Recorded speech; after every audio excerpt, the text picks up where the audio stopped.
Chers amis de la région Rhône-Alpes, c'est du Parlement européen à Strasbourg que j'enregistre ce message. Je dois dire d'abord que vous me manquez beaucoup.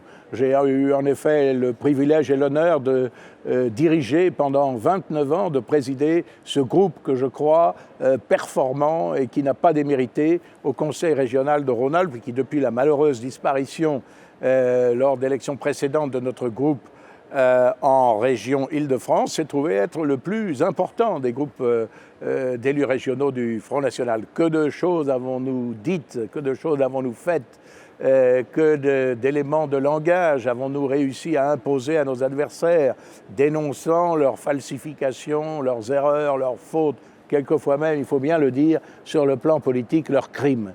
Alors je vous incite tous à faire le maximum pour que Christophe Boudeau, qui dirigera les listes du Front National, et ces courageux colistiers que je salue, remportent le maximum de sièges. Et si possible, car on ne sait pas ce que l'avenir nous réserve, peut-être même conquiert cette nouvelle grande région Auvergne-Rhône-Alpes. Auvergne-Rhône-Alpes, une alliance qui ne satisfait ni les Lyonnais ni les Auvergnats, bien évidemment, mais nous ferons avec le système qui nous est imposé. Il est nécessaire que nos élus soient de plus en plus nombreux, de plus en plus pugnaces, de plus en plus efficaces.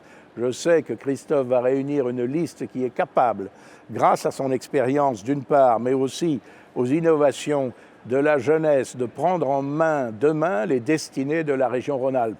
Certains d'entre vous ont été très affectés, comme je l'ai été moi-même, comme je le suis toujours, par la crise qu'a connue le Front National et notamment par le contentieux qui est survenu entre la présidente et le président d'honneur.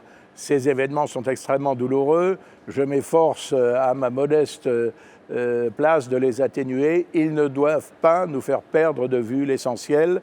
Ils ne doivent pas nous empêcher de participer au combat et ne doivent pas nous empêcher de défendre nos compatriotes dans la crise que traverse aujourd'hui la France et avec elle tous les pays de l'Europe occidentale, une crise que Jean-Marie Le Pen avait prédite depuis des décennies et qui requiert plus que jamais l'union sincère de tous les patriotes.